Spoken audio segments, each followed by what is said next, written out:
శ్రీ గురుభ్యో నమః. ఓం గం గణపతయే నమః. ఓం ఐం సరస్వత్యే నమః. ఓం శ్రీమాత్రే నమః. ఓం వాగర్ధావివ సంపృక్తో వాగర్ధ ప్రతిపత్తయే జగతః పితరౌ వందే పార్వతీ పరమేశ్వరౌ. ఓం చతుర్భుజే చంద్రకళావతంసే కుచోన్నతే కుంకుమరాగశోనే పుండ్రేక్షుపాశాంకుశపుష్పబాణహస్తే నమస్తే జగదేకమాతః. శ్రీవాగ్దేవ్యై నమః. ఓం పార్వతీపరమేశ్వరాభ్యాం నమః. ఓం భాస్కరాయ విద్మహే మహజ్యోతికరాయ ధీమహి తన్నో ఆదిత్యః ప్రచోదయాత్.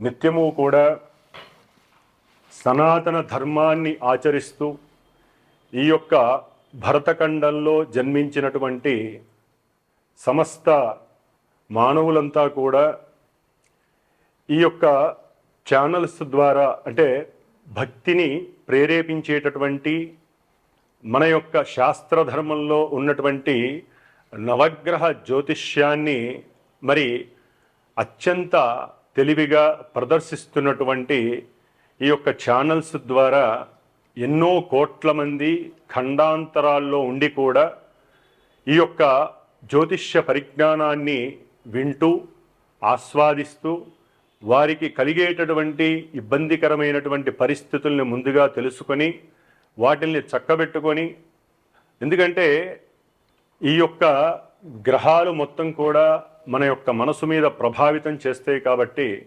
వాటి యొక్క చారలు ఏ విధంగా భ్రమిస్తున్నాయి ఈ అంతరిక్షంలో అనేది ముందే తెలుసుకొని చక్కగా వాటికి సంబంధించినటువంటి కొన్ని పరిహారాలని కూడా వారు అనుభవిస్తూ చేసుకుంటూ ఎంతో సుఖమయమైనటువంటి జీవితాన్ని అనుభవిస్తున్నారు. కాబట్టి ఇప్పుడు ముఖ్యంగా మనకి ఈ సంవత్సరం మార్చి 30వ తేదీ 2025వ సంవత్సరమున ఉగాది అనగా యుగాది అంటే క్రోధినామ సంవత్సరాన్ని వదిలివేసి తరువాత వచ్చేటటువంటి శ్రీ విశ్వావసు నామ సంవత్సరం. మరి ఈ సంవత్సరంలో ద్వాదశ రాశుల వారికి ఏ విధమైనటువంటి ఫలితాలు ఉంటాయి? ముఖ్యంగా ఈ విశ్వావసు నామ సంవత్సరానికి అధిష్టాన దేవుడు వైశ్వానరుడు అనేటటువంటి అగ్ని భగవానుడు. అంటే మనకి అగ్ని ద్వారా ఈ భూలోకంలో సమస్త మానవాళికి మంచి చెడు రెండింటికి ఉపయోగించేది అగ్నిదేవుడు. ఆ అగ్ని కిరణాల వలన మనకి ఎన్నో రకాలైనటువంటి చక్కగా ఉపయోగాలు ఉన్నాయి, ఇబ్బందులు ఉన్నాయి. కాబట్టి అగ్నికి అధిష్టాన దేవుడు ఆ సూర్య భగవానుడు కాబట్టి ఆయన యొక్క కాంతి కిరణాలు లోకాలన్నీ కూడా చక్కగా ప్రకాశింపజేస్తూ లోకాన్ని సుభిక్షంగా ఉంటూ ఆరోగ్యాన్ని ప్రసాదిస్తూ సమస్త జీవరాశుల్ని కూడా పోషిస్తున్నటువంటి ఆ సూర్య భగవానుడికి శ్రీ విశ్వావసు నామ సంవత్సరంలో వచ్చేటటువంటి గ్రహాల యొక్క స్థితిగతులన్నీ కూడా ఆయన వలన రక్షించాలని మనస్ఫూర్తిగా కోరుకుంటూ, మరి ఈ యొక్క శ్రీ విశ్వావసు నామ సంవత్సరంలో ప్రజలందరూ కూడా తమ యొక్క కుటుంబాలలో ఉన్నటువంటి సమస్త జనులతో విశ్వాసంగా భక్తితో ప్రేమతో ఎటువంటి గొడవలు కలహాలు లేకుండా వారికి ఉన్నటువంటి గ్రహస్థితి రీత్యా అంటే జన్మజాతకంలో వారు అనుభవిస్తున్నటువంటి గ్రహాల యొక్క దశలు కానీ అంతర్దశలు కానీ విదశల ద్వారా కానీ అవి ఇప్పుడు గోచారంలో గ్రహాలు పరిభ్రమిస్తున్నటువంటి నక్షత్ర అనుసారంగా అవి తమ యొక్క ప్రభావాన్ని చూపుతాయి. కాబట్టి అవి ఏ విధంగా ప్రభావితం చూపిస్తాయో ముందుగా తెలుసుకొని దాని ద్వారా అందరూ కూడా సుభిక్షంగా చక్కగా ఉండాలనే ఉద్దేశంతో మరి ఉగాది నామ సంవత్సరంలో ముఖ్యంగా మనకి పంచాంగ శ్రవణం అని ఉంటుంది. మరి ఈ పంచాంగ శ్రవణం ద్వారా అందరూ కూడా ప్రతినిత్యము పంచాంగాన్ని చూడటం అలవాటు చేసుకోవాలి. ఎందుకంటే పంచాంగము అంటే పంచభూతాల చేతిలో వాటి యొక్క అధీనంలో ఉండేటటువంటి మన యొక్క పంచేంద్రియాలను చక్కగా వృద్ధి చేసి, అంటే బుద్ధిని జ్ఞానాన్ని వృద్ధి చేసే విధంగా ఈ పంచాంగం మనకి తోడ్పడుతుంది. నిత్యము మానవాళికి ఉపయోగపడేటటువంటి ఎన్నో రకాలైనటువంటి శుభ ప్రయాణాలు కావచ్చు, శుభ కార్యాలను కావచ్చు, ఈ తిథి వార నక్షత్ర యోగ కరణాల ద్వారా తెలుసుకోవటం అనేటటువంటిది చాలా ముఖ్యమైనటువంటి విధి విశేషం. మరి ఈ ఈ యొక్క పంచాంగం ద్వారా మానవాళికి తిథేశ్చ శ్రియమాప్నోతి అనగా తిథిని తెలుసుకోవటం ద్వారా చక్కగా లక్ష్మీ అనుగ్రహం కలుగుతుంది. అట్లాగే వారాత్ ఆయుష్వర్ధనం, ఈరోజు ఏ వారము అని తెలుసుకోవడం ద్వారా ఆయువు పెరుగుతుంది అని అర్థము. అట్లాగే నక్షత్రాత్ హరతే పాపం, నక్షత్రాన్ని ఈ తెలుసుకోవటం ద్వారా మనం చేసుకున్నటువంటి ఇంతకు ముందు రోజు వరకు ఉన్నటువంటి పాపాలన్నీ కూడా హరించేటటువంటి పరిస్థితి నక్షత్రం ద్వారా తెలుస్తుంది. యోగాత్ రోగనాశనం, అంటే యోగాలు మనకి 27 యోగాలు ఉంటాయి. నక్షత్రాలు 27 ఎట్లాగో యోగాలు కూడా 27 ఉంటాయి. నక్షత్రానికి యోగానికి లింక్ అయి ఉంటుంది కాబట్టి ఆ యోగం ద్వారా మనలో ఉన్నటువంటి సమస్త రోగాలు కూడా పటాపంచలైపోయి సంపూర్ణ ఆరోగ్యవంతులం అవుతాము. అట్లాగే చివరిగా మరి కరణాత్ కార్యసిద్ధిస్తూ, మనకి మొత్తం మీద 11 కరణాలు ఉంటాయి. మరి ఈ కరణాలను తెలుసుకోవడం ద్వారా ఈరోజు ఏ కరణం మంచిదా చెడుదా అని తెలుసుకోవడం ద్వారా సమస్త కార్యాలు ఆ రోజున ఫలప్రాప్తి ఫలసిద్ధి కలుగుతుంది. ఈ విధంగా పంచాంగ శ్రవణం వినడం ద్వారా, ఒకప్పుడు ఉగాది రోజున చెప్పేటటువంటి పంచాంగ శ్రవణం అంటే రాసులే కాదు, ఈ యొక్క ఉగాది రోజున పంచాంగ శ్రవణం ద్వారా మరి ఈ సంవత్సరంలో ఏ విధంగా వర్షాలు పడతాయి, అట్లాగే మనదంతా కూడా సస్యశ్యామలమైనటువంటి పంట పొలాలు, అట్లాగే వ్యవసాయ ఆధారిత భూప్రదేశంలో మనం ఉన్నాం కాబట్టి వ్యవసాయం ఏ విధంగా ఉంటుంది ఇవన్నీ కూడా చక్కగా తెలియజేసేవాళ్ళు రాజాది నవనాయకులు. అంటే మనకి ఈ సంవత్సరం అంతా కూడా ఎవరు రాజు, ఎవరు మంత్రి, ఎవరు సైన్యాధిపతి, అర్ఘ్యాధిపతి ఇవన్నీ కూడా తెలియజేసేటటువంటి రోజు. మరి ఈ విశ్వావసు నామ సంవత్సరంలో ముఖ్యంగా ఆదివారం అవటం ద్వారా, ఆదివారానికి గ్రహరాజు అయినటువంటి రవి రాజు కాబట్టి రాజుగా ఆయనకే పోర్ట్ఫోలియో వచ్చింది. రాజుగారికి ఈసారి 4 రకాలైనటువంటి పోర్ట్ఫోలియోస్ ఇచ్చి ఉన్నారు ఆ అంతరిక్షం. అది ముఖ్యంగా రాజుగారు ఆయనే, సైన్యాధిపతి మరి దేశాలని ప్రపంచాలని కాపాడేటటువంటి ఆ ఆధిపత్యం కూడా రాజుగారైనటువంటి రవికే ఇచ్చారు. అర్ఘ్యాధిపతి, మేఘాధిపతి, వర్షాలు ఏ విధంగా పడతాయి అనేటటువంటిది, అట్లాగే అర్ఘ్యాధిపతి ఏ విధమైనటువంటి పంటలు పండేటటువంటి అవకాశం, ఇవన్నీ కూడా రాజుగారైనటువంటి రవికి ఇచ్చి ఉన్నారు. అట్లాగే మంత్రిగా సౌమ్యుడైనటువంటి ఎటువంటి దోషము లేనటువంటి చంద్రుడికి ఇచ్చి ఉన్నారు కాబట్టి చాలా వరకు చక్కటి సలహాల ద్వారా రాజుగారు పరిపాలించేటటువంటి పరిస్థితి కలుగుతుంది. ముఖ్యంగా రసాధిపతి శనియే ఉన్నాడు, సస్యాధిపతి గురుడే ఉన్నాడు, నీరసాధిపతి బుధుడు, అట్లాగే ధాన్యాధిపతి కుజుడే ఉన్నాడు కాబట్టి ఎర్రని పంట పొలాల ద్వారా మనకి చక్కటి ధాన్యాలు లభిస్తాయి. కాకపోతే రాజుగారు కొన్నిటికి ఉండటం వలన కొన్ని రేట్లు పెరిగేటటువంటి ధరలు పెరిగే అవకాశాలు కూడా ఉంటాయి. ఈ విధంగా మరి ఈ విశ్వావసునామ సంవత్సరంలో మనకి ఎన్నో విధాలుగా ఉపయోగాలు ఉన్నాయి, ఇబ్బందులు ఉన్నాయి. మరి ముఖ్యంగా ఈ విశ్వావసునామ సంవత్సరంలో 12 రాసుల వారందరికీ కూడా ముఖ్యంగా 4 గ్రహాల చేత పరిపాలింపబడుతూ ఉంటారు. ఎందుకంటే వీటిల్ని ఔటర్ ప్లానెట్స్ అంటారు. అట్లాగే ఇవి చాలా లాంగివిటీ కలిగినటువంటి రోజుల్ని, నెలల్ని, సంవత్సరాల్ని పరిపాలిస్తాయి కాబట్టి వారిచ్చేటటువంటి ఫలితాలు కూడా చాలా నిదానంగా ఉంటాయి. కాబట్టి ముఖ్యంగా ఈ యొక్క సంవత్సర ఫలితాలను తెలుసుకునేటటువంటి విధి విశేషంలో ఏ రాశుల వారికి గురుడు ఎక్కడున్నాడు, ఆయన ఎప్పుడు వక్రించి ఉన్నాడు, అట్లాగే శని ఏ రాశిలోకి మారుతున్నాడు, ఆయన ఏ నక్షత్రంలో ఉంటున్నాడు, అట్లాగే రాహువు ఎప్పుడు మారుతున్నాడు, ఏ రాశిలోకి మారుతున్నాడు, కేతువు ఏ విధంగా మారుతున్నాడు.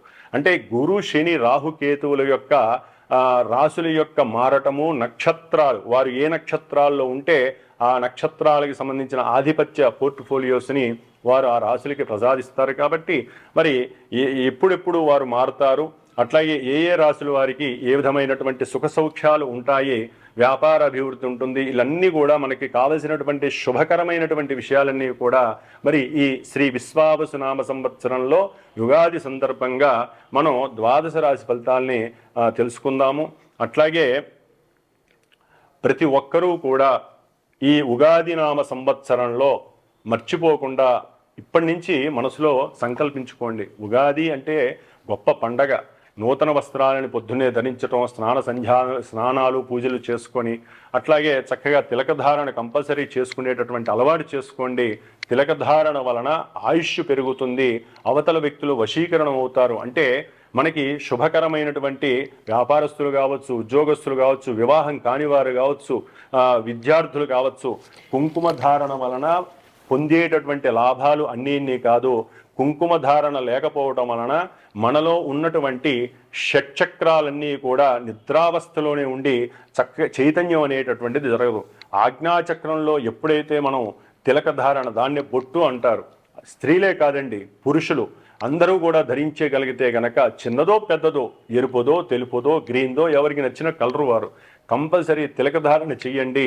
ఇది మన సనాతన ధర్మంలో తిలకధారణ అనేటటువంటిది ముఖ్యమైనటువంటి ఈ యొక్క ఆజ్ఞాచక్రం, ముఖానికి సంబంధించినటువంటి ఆజ్ఞాచక్రంలో అమ్మవారికి మనం పెడుతున్నటువంటి ప్రసాదంగా భావించండి. ఉదయాన్నే బొట్టు పెట్టిన వాళ్ళు మళ్ళీ స్నానం చేసేంత వరకు కూడా ఆ బొట్టు అట్లాగే ఉంటుంది. కాబట్టి బొట్టు పెట్టడం అలవాటు చేసుకోండి. ప్రతి ఇంట్లో కూడా మగవారు తప్పనిసరిగా బయటికి వెళ్ళేటప్పుడు ఉదయంలో ఆఫీసు వ్యక్తులైనా సరే, ఉద్యోగానికి వెళ్ళేవారు, లేకపోతే వ్యాపారస్తులైనా సరే, లేదా ఇంట్లో తమ పనులు చేసుకునే మగవారైనా సరే ముందు దీపారాధన చేయటం అలవాటు చేసుకోవాలి. ఎందుకంటే ఒక్క పూట మీరు దీపారాధన మీకు తోచినటువంటి ఆవు నెయ్యో, నువ్వుల నూనె, కొబ్బరి నూనె మీ గ్రహస్థితిని అనుసరించి చక్కగా చేయండి. దాని ద్వారా మీ ఇంట్లో అష్టైశ్వర్యాలు కలుగుతాయి.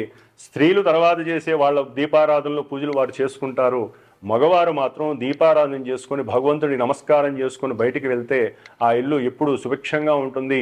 ఆ కుటుంబంలో ఎటువంటి పరిస్థితులు అంటే ప్రతికూలమైనటువంటి పరిస్థితులు, అశౌచాలు కలగకుండా ఉంటాయని శాస్త్రం నిర్దేశించింది. కాబట్టి తప్పకుండా దీపారాధన చేయండి.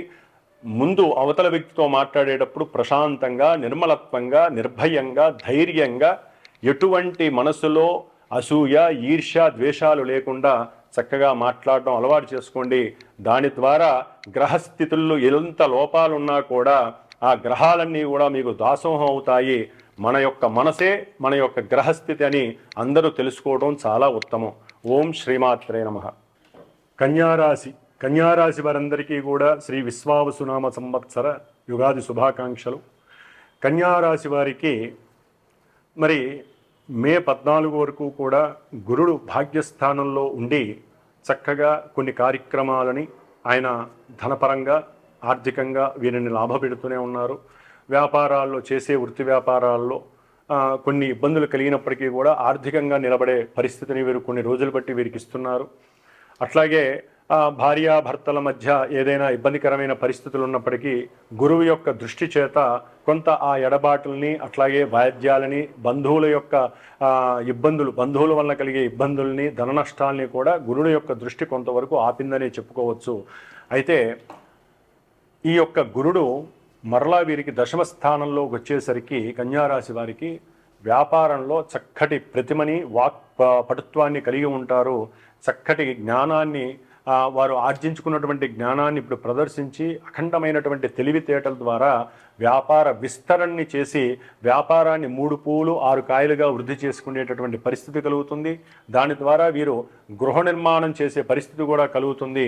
అఖండమైనటువంటి ధనార్జన వ్యాపారం ద్వారా వీరికి కలుగుతుంది కన్యారాశి వారికి. కాబట్టి వీరు చేసేటటువంటి ఏ వ్యాపారమైనా సరే ఒక స్థాయిలో ఉంటుంది. అట్లాగే ఇప్పటి వరకు కూడా తర్వాత ఈ గురుడు అక్టోబర్ 18 తర్వాత వీరు ఈ కన్యారాశి వారికి లాభస్థానంలోకి వస్తాడు. అప్పుడు భార్య మూలకంగా ఇంకా ఉన్నతమైనటువంటి విశేష లాభం కలుగుతుంది. గృహ నిర్మాణాల విషయంలో వీరు ఇంకా చక్కటి వృద్ధిని, అంటే పెద్ద ఇళ్ళని కొనుక్కోవటం, పెద్ద ఇంటిని నిర్మించుకోవడం ద్వారా, ఇంకా ఆ యొక్క బాడుగుల ద్వారా ధనాన్ని లభించే పరిస్థితి కూడా కలుగుతుంది. ప్రయాణాల యందు ఆకస్మికంగా వీరు ప్రయాణాలు చేస్తూ ఉన్నప్పుడు చక్కటి ఆనందాన్ని, కొత్త కొత్త ప్రదేశాలను చూడటం ద్వారా భార్యాబిడ్డలతో హ్యాపీగా ఉండటానికి అవకాశాలు ఉన్నాయి. కాబట్టి కన్యారాశి వారికి ఇప్పటి వరకు 6లో ఉన్నటువంటి శని మహానుభావుడు వలన కొంచెం ఉద్యోగ ధర్మంలో ఇబ్బందులు లేకపోయినప్పటికీ కూడా ఇప్పుడు సప్తమంలోకి ఆ యొక్క శని మహానుభావుడు రావడం చేత మార్చి 30వ తేదీ నుండి వీరికి కొంచెం చేసేటటువంటి ఉద్యోగంలో ఆటంకాలు, ఇబ్బందులు కలుగుతాయి. సప్తమ శని వివాహ ఆటంకాన్ని, ఆలస్యాన్ని కలుగజేస్తాడు. కాబట్టి ఇప్పటి వరకు ఏదైనా ఎడబాటుగా ఉన్నటువంటి వారు భార్యాభర్తలు కొంత వారికి అనుకూలమైనటువంటి పరిస్థితులు ఇటు గురువు వలన అట్లా కనిపిస్తున్నాయి. శని మహానుభావుడు సప్తమంలో ఉండటం ద్వారా వివాహ ప్రయత్నాలు చేసేవారికి కొంత ఆలస్యాలు, లేకపోతే దగ్గరగా వచ్చినటువంటి సంబంధాలు చూసి వెళ్ళినటువంటి వారు తిరస్కరించటం, ఇలాంటివన్నీ కూడా జరిగి వీరు కొంత మానసికంగా ఏకాగ్రత కోల్పోయి కొంత ఇబ్బందులను కూడా పొందే అవకాశం ఉంటుంది. విద్యార్థులకైతే చక్కటి కన్యారాశి వారికి చక్కటి సమయంగా భావించాలి. వారి యొక్క ఆ విద్యకు సంబంధించినటువంటి తెలివితేటల ద్వారా కీర్తి ప్రతిష్టలు, గౌరవ సన్మానాలు ఎన్నో లభించేటటువంటి అవకాశము, ధనం లభించే అవకాశం కూడా, కీర్తి పురస్కారాలు జరుగుతూ ఉంటాయి. వీరికి ఈ యొక్క ఏప్రిల్ 14 మే 14 తర్వాత రాహువు, కేతువులు, ముఖ్యంగా రాహువు 6వ స్థానంలోకి రావడం ద్వారా ఉన్నతమైనటువంటి రాజయోగం కలిగే అవకాశం ఉంటుంది కన్యారాశి వారికి. 12లోకి కేతువు వెళ్ళడం ద్వారా కొంత తండ్రి యొక్క ఆరోగ్యం పట్ల, అట్లాగే వీరి యొక్క షేర్స్లో కొంత ఏదైనా పెట్టుబడి పెట్టుంటే వాటిల్లో కొంత క్లమ్జీనెస్, ఇబ్బందులు, తెలియని మానసిక వేధ కలగడానికి ఎక్కువ అవకాశం ఉంటుంది. కాబట్టి కేతువుకి సంబంధించినటువంటి ధాన్యం దానం చేయండి, లేదా కేతువుకి సంబంధించినటువంటి ఉలవలు భూమిలో వేస్తే గనక అవి 4-5 రోజుల్లో మొలకలు వస్తాయి. ఆ యొక్క గరికతో గణపతిని అర్చించండి. ప్రతి బుధవారం రోజున మీ వ్యాపారం వృద్ధి చెందుతుంది. విద్యలో ఉన్నతమైనటువంటి అనుకూలతలు కలిగి చక్కటి వాగ్ధాటి కలుగుతుందని చెప్పుకోవచ్చు. కాబట్టి ముఖ్యంగా వీరు శనికి సంబంధించినటువంటి, కేతువుకి సంబంధించినటువంటి పరిహారాలు ఎక్కువ చేసుకోండి. మహాగణపతి హోమం ద్వారా, మహాగణపతి పూజల ద్వారా మాత్రం వీరికి కలిగే ఆటంకాలని, మానసిక అప్రశాంతతల్ని కూడా దూరం చేసుకునే అవకాశం ఈ సంవత్సరం ఈ యొక్క కన్యారాశి వారికి లభిస్తోంది. ఓం శ్రీమాత్రే నమః.